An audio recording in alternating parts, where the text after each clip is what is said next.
It's a guy from West Africa having a conversation with an American businessman. And in the conversation, the man from West Africa said, "You Americans, you have all your watches, but we have all the time."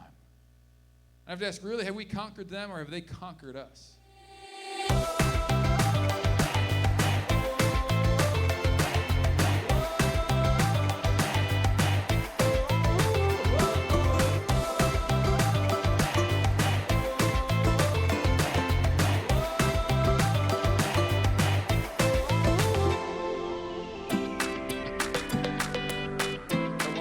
Brand new series, and what is a life hack? We talked about last week. Is it like a hacky sack? I remember those. Anybody remember those back in the day? Is it like computer hacking? It's no, a life hack is this. It's simply a clever way to solve a complicated problem. We have a lot of complicated problems in our day and age, and it's easy to find problems. Anybody could identify some problems. It's harder to find a solution for those problems, and so the hope is to do both, to identify a problem that we might be unaware of, that we might be able to say, yeah, I'm experiencing that, but at the same time, you're giving words to things that I didn't know, and hopefully it's going to be helpful in identifying some of the problem, but at the same time providing a solution to be able to, okay, I'm going to work in this area, and God help me. And so that's the hope today, and we're going to talk particularly about margin. I'm not talking about like the imitation butter either, right? Margin, what is margin? I feel it might be helpful to define margin by defining what it isn't at the same time what it is. And so to compare and contrast. And I'm just going to share a few thoughts. Marginless is fatigue. Margin is energy. Marginless is red ink. Margin is black ink. Marginless is hurry. Margin is calm. Marginless is anxiety. Margin is security. Marginless is culture. Margin is counterculture. Marginless is the disease of the new millennium. Margin is its cure. And so I want to share briefly. I've got my phone here with me, and on this little pretty incredible device, there's something called a battery. And in this battery life, you usually get notifications when it hits 20%, maybe when it hits 10% or 5%. You get some understanding, okay, I've got to shut this off, I've got to power it down, I've got to plug it in, I've got to get a power source connected to it, otherwise it's going to be of no use to me. But the question is, do we have that in our own physical bodies and in our own lives, and dealing with relationships and dealing with emotions and dealing with some of the things that we face in our own time? Do we have a way of saying, you know what, you're getting on empty? You might want to recharge. You might want to step back. You might want to unplug. You might want to reconsider some things in your life, some choices that you need to make. And we don't have that. We don't have a little battery, hey, you're low battery, you need to charge, you need to plug in. But what we do have are symptoms.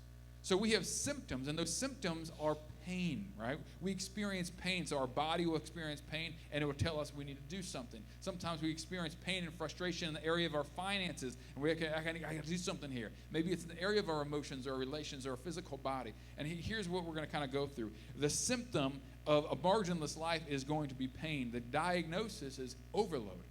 We've got overload in a particular area, more going on than we should in a certain area in our life. The prescription is margin, and the prognosis is then health.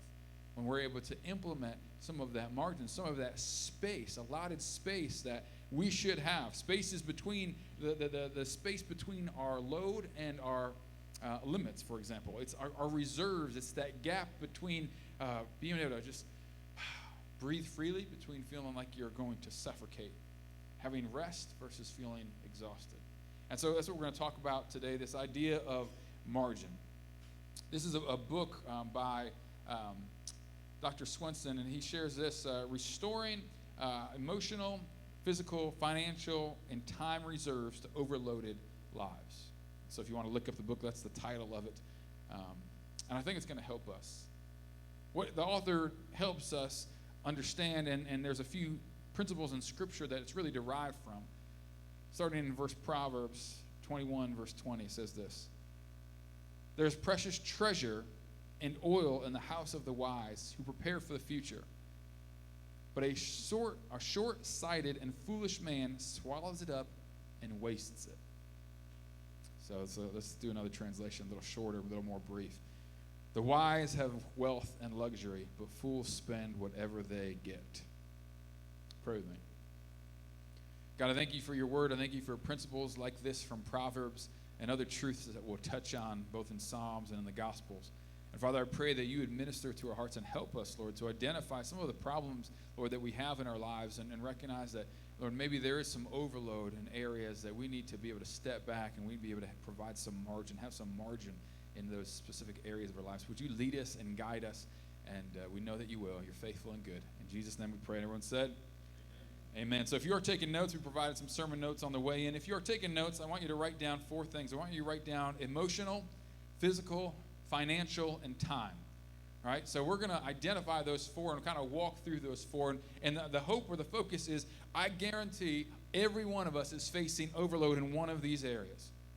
Maybe it's emotional, maybe it's physical, maybe it's financial, or maybe it's time, but it's areas in which we need to identify, okay, what is the area where I'm experiencing the least amount of margin, the most overload, where I need to maybe implement some more margin in that particular area of my life. So here in the book of Proverbs, the author communicates that, you know what, if you have some wealth coming in, some finances coming in, and you're not spending them all, that's wise. But if you're spending everything that you get, it's foolish. A pretty basic, easy to understand proverb and principle. Makes sense, right? Now, one of the things that is easy to identify about this proverb, particularly when it deals with finances, for example, is, okay, it's easy to identify when I've got a problem in my finances. When something happens and I don't have enough money to take care of it, when the fridge breaks down and I don't have enough money to replace it. When I'm spending more than I'm bringing in, it's easy to identify the debt that I'm in, or it's easy to identify this problem that I'm experiencing because of that. It's easy to identify some of those pain points, and that frustration is very clear because, okay, we've got this little signal. It comes down to dollars. It comes down to numbers. It's somewhat easy to recognize. But what about when it's not in the area of finances? What about if it's in the area of our emotions? It's the area of our physical health. If it's in the area of our time. What are the symptoms, the pain points that are going to help us recognize we've got an area here that we need to address. We need to have some more margin. We're too overloaded. We've got too much going on. Some of those symptoms might be harder to identify. But this proverb communicates, I believe, beyond just finances, and we're going to hear about that and read about that throughout the scriptures, that we are wise not to use everything that we have, to be able to have some reserves in the areas of our time, the areas of our relationships, and the areas of our emotions. Richard Foster, who wrote an incredible book about some of the spiritual disciplines that we are to have and walk in and kind of hold dear as far as Christian in our lifestyles, he wrote this. He says, we must understand our emotional limits. Ulcers, migraines, nervous tensions, and a dozen other symptoms will mark our psychic overload. Most of us are concerned not to live beyond our means physically. Why do we do it emotionally? Sometimes we have demands that we put on ourselves, and those demands might be more demands than we could actually handle. And sometimes it's okay for a season. I could run at the pace of a sprint for a season, but I can't run at the pace of a sprint for a marathon. What are the things that we're doing in our lives that are more than we should be able to handle, more than we can handle? We have limits.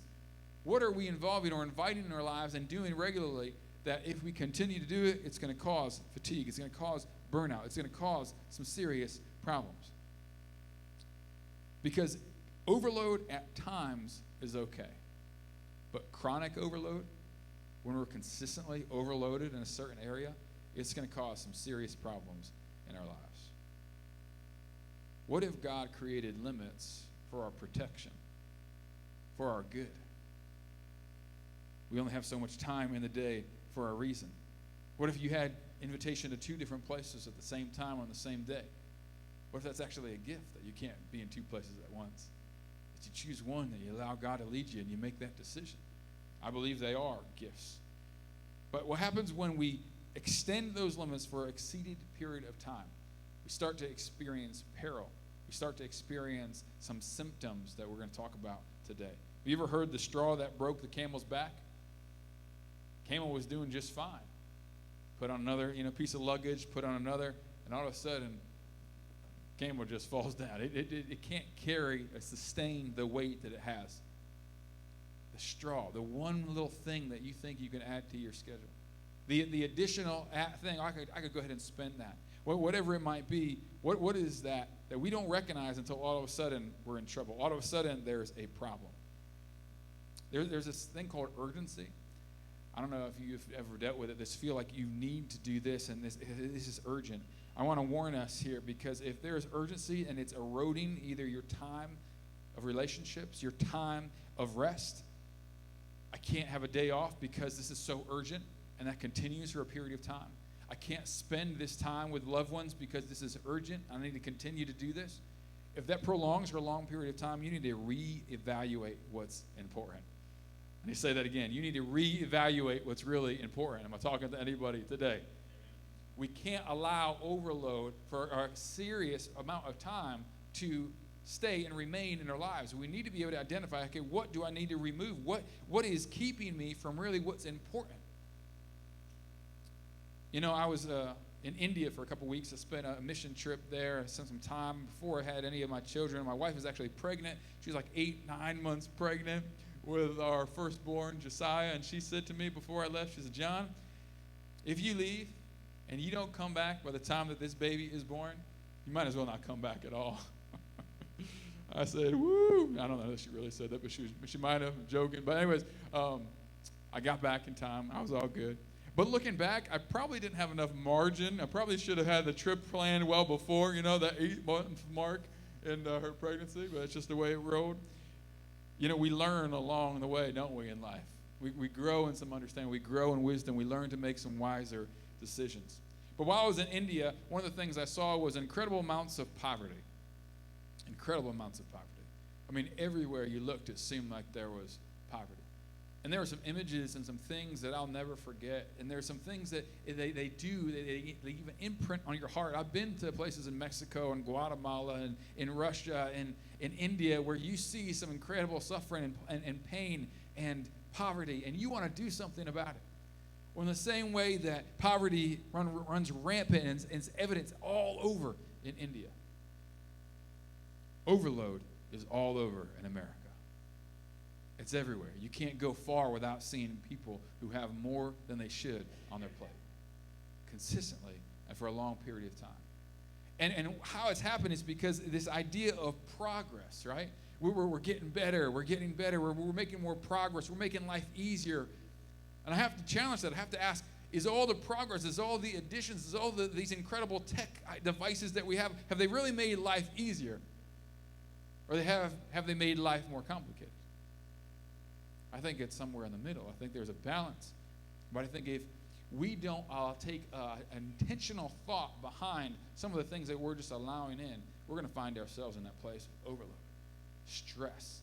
And that begins to affect our physical health, our relationships, and everything else. And so I think it's important for us to be able to address today. Sometimes we want to blame our work, our friends, our children, but we can't. We got to blame overload, and we got to blame sometimes ourselves, recognizing, okay, how can I grow? How can I improve? How can I get better in this area? I think we all experience overload in various ways. I don't know about you, but I think it's safe to say Pinellas County, Hillsborough County, we all experience traffic overload. Anybody there with me, right? Man, there's just too much traffic. I don't know how to deal with this. I don't know how. If you know how, let me know, but that's something we might just have to deal with. We experience overload in change and expectation and activity.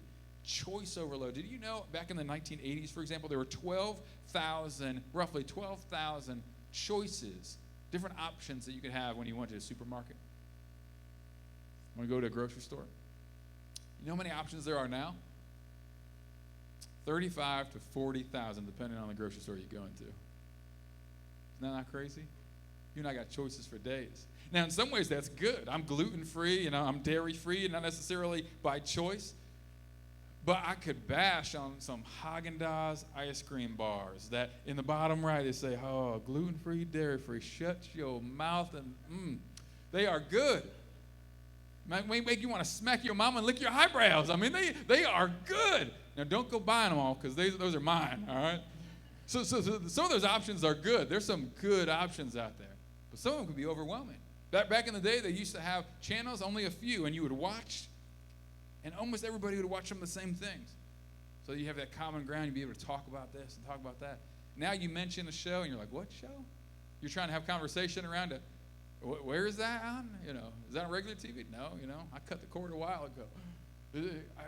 Where is that? Oh, is that on Amazon? Is that on Paramount? Is that on Peacock? Is that on Netflix? Is that on Disney? Is that on Hulu? I mean, all these services, all these choices, all these options. In some ways it's good. In other ways, maybe it's overload. We've got entertainment overload. We've got commitment overload. Some of us can't say no. Information overload. News and media overload. There's a day and time where you could get the news once or twice a day. Newspaper in the morning or 5 o'clock news at night. Now you and I could get the news even when we don't want it. 6 a.m. wake-up call, right? It's like, come on, man. Let me sleep and go to paradise. Let me sleep it now. Help me, Jesus. We get it all the time. We're bombarded. We're overloaded with news. We're overloaded with media. We're overloaded with some of these things. Has it always made life better? Maybe. Maybe not. But I don't believe chronic overload is God's will for our life. I don't believe for us to be beyond our limit, to be maxed out in these different areas and these capacities is God's will for our life. If we're always overloaded, we have less time for prayer, less time for meditation, less time and energy for service, to serve other people, less time for our relationships because we're not interested. We're overwhelmed. Our schedule is more full than we know what to do with. Stress wasn't a word until about the 1950s. It wasn't a word that was known and definitely not a common household word. And this doctor began to identify stress. And granted, they experienced stress long before the 50s. But now it's something that we experience. And I dare to say stress, the opportunity to be stressed, has only escalated with all the things that we have to process on a regular basis, all the things that we have to manage, all the things that we've got to stay on top of, all the things that we have to do that weren't a reality years ago or decades ago. There's a third world's remaining treasure. I don't know if you've ever heard that before. Think about this. They actually sit and they visit. They watch their children play. They go about their lives without hurry. They sleep full nights. What did we do before tech? What did we do before the smartphone? What do we do before all this media and all these demands? Friends, we can't change our time. We can't change the time that we're living in, but we can change some of our habits, and we can be mindful and cautious and aware so that we can make sure that we're in a healthy place in our hearts, in our minds. In the midst of this series last week, we highlighted, for example, Jesus talking in John chapter 15, remaining in him, abiding in him, being connected to the vine. And that was the life hack, that if we want to experience real fruit and we want to make a real difference, we want to make a real impact, it could be easily tempted to, I could do this, I could do this, I could do this, we do all these things. But Jesus promised, if you want to make a real impact, if you want to bear real fruit, and fruit that will last beyond just here and now, beyond the temporary, but for eternity, remain in me, abide in me, connect with me, prioritize me, spend time with me.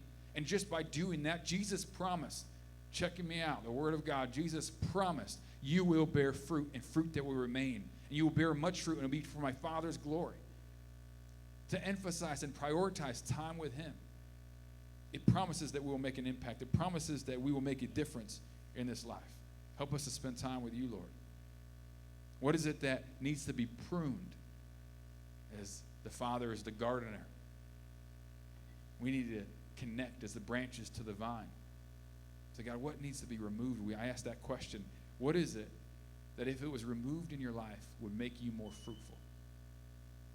If you really wanted to make more of a difference and impact, what is it that I could remove from my life that would make me have a greater impact and greater fruit? I'll ask it again today. What is it? What are those things that we need to remove? I'll tell you a few things that we shouldn't remove, and then maybe lead us to some things that we should. The first is that social support. That immediate network, your family, your friends, church. Those things, you know what they are? They're good for your soul. They are replenishing to your soul. They're actually a really, really good thing. You need to keep those as a priority in your life. Serving other people, it's a priority. It ought to be a good thing that you always keep and not prune and not get rid of. The University of Michigan, for example, they followed 2,700 people over the course of a decade. And some of their observations were this, as they shared in this study. Those who volunteered 1 to 2 times a week showed dramatic life expectancy, a dramatic difference compared to those who did not. The men involved in these studies, who were involved in kind of this altruistic activities where they were serving other people, they were 2.5 more times likely not to suffer from a disease or medical conditions versus those who were not volunteering in any capacity. Whew, that's crazy to me. Rest, something that you need to prioritize. Laughter. When's the last time you laughed? Maybe not at my joke, but when's the last time you just laughed? You know, at 4 months old, a baby will laugh approximately 1 time in an hour, every hour. It's awake. Starting at 4 months old. I got 5 kids. You know my kids are always laughing? I mean, all the time. They say, I don't know if it's scientifically proven, but they say about 400 times a day, child may laugh. What about you? How often are you laughing? Some of y'all look like you've been trying to suck the button off a sofa. You know, just scour, like just this, you know, mean mugging all the time. Grumpy. You and I, we got to laugh. If you don't know how to laugh or what to laugh at, just start laughing at yourself. You will never run out of material. You'll have material for days. Some of us, we need to laugh at ourselves. I'm like that type A personality. I'm like business, right? Let's focus. Let's get this done. Let's do this. I need to take a step back, and I need to laugh. I need to just, enjoy life. Amen? Enjoy the things that God has given us. Enjoy the blessings that he's provided. Some of us need to cry. Not just hold it in, be tough, or no, just to let it go. Just to cry. You know it's healing? Not just emotionally, but physically. A good cry every once in a while, 3, 4, 6, 7 minutes, just crying. God will bring and minister healing to you. It's a good thing. God created it for a reason, or the ability for us to cry or tear at all. It's a beautiful thing to let it out. Just cry before the Lord. Some of us need to create boundaries. Learn to say no.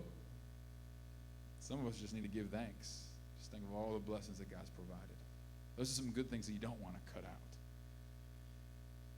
Think about physically, beyond just emotionally. Medical authorities say that 50% of deaths are lifestyle choices. Isn't that crazy? Lifestyle choices.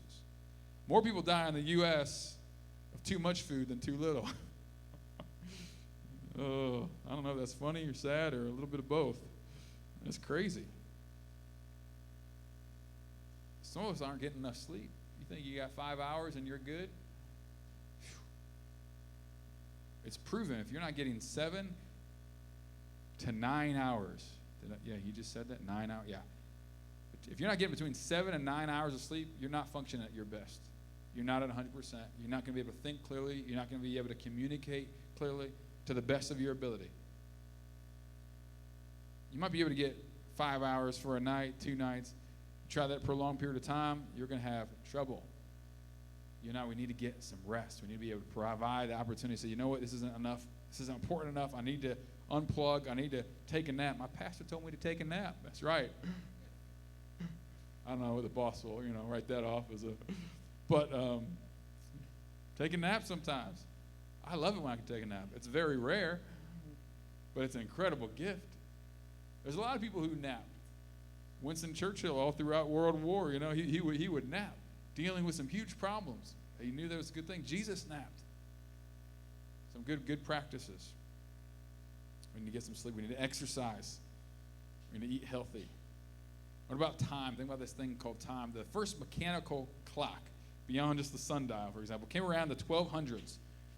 In the 1300s, the dial for the hour was added.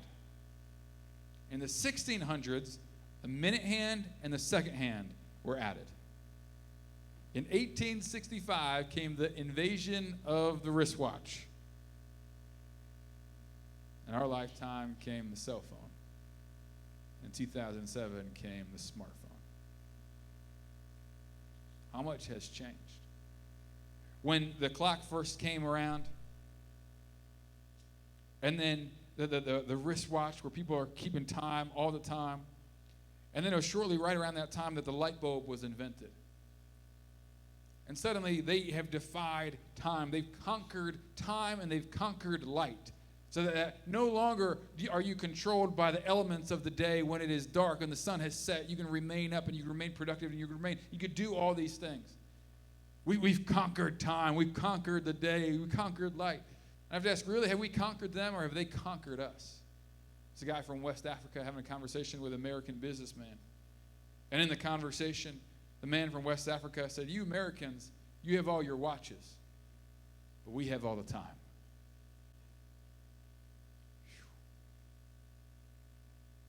I wonder if Jesus lived here, now, in this day. Would he be so dictated by this? Jesus lived his life with flexibility, with margin. He wasn't overloaded. You look at his life, there were seasons that seemed like his crucifixion, now it's overload. You know, there's the Holy Week. I mean, he went through some times where it was a lot. He pulled an all-nighter, praying all night, choosing who he's going to select as his disciples. There were some times that his schedule wasn't like, but there were a lot of times where he had some margin. He was flexible. So he's on his way to perform a miracle, to answer a prayer, and I'm going to wait because somebody else comes up to me and they have a need. I'm going to address that need. Do we pass people by? I'm too rushed. I'm too busy. I don't have time to help because I've got one appointment after another appointment after another appointment. I ain't got time for that.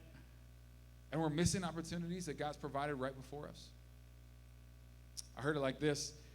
There's a boss who had his secretary schedule in fake people with fake names throughout his day. So that all of a sudden 2 o'clock came around and Bob was supposed to be there. Okay, who's Bob? Oh, Bob is one of those appointments with a fake person with a fake name. You got an hour, sir. He'd catch up. Maybe you have an hour to replenish, to refresh. Some of us might not be able to afford to do that. Some of us don't have a career or a position in which we can do that. But what are the ways in which we could create margin? You're always late. Everything in the morning is stressed out. You got to quickly make the breakfast or the lunch and quickly get out the door, and you're going to be late. And any light that you didn't plan on catching, any traffic that you didn't plan on facing, suddenly it's out the door. And frustration, anger, short with the kids. What if there was more margin? What if there was more time planned that you had prepared for the unexpected? What if you had margin in the area of your finances so that when something did go down, the car broke down, you had margin, you had reserves, you had some space in between where it wasn't nearly as stressful? Granted, some of these things aren't solutions that we could find immediately, but friends, if we prioritize it and we recognize it, we identify some of the problems, we can begin to create some of the solutions. We can begin to build and plan our schedule in such a way that we have margin in the areas of our emotions, margin in the areas of our relationships, in our finances, in our, come on somebody, in our time. Help us, Lord.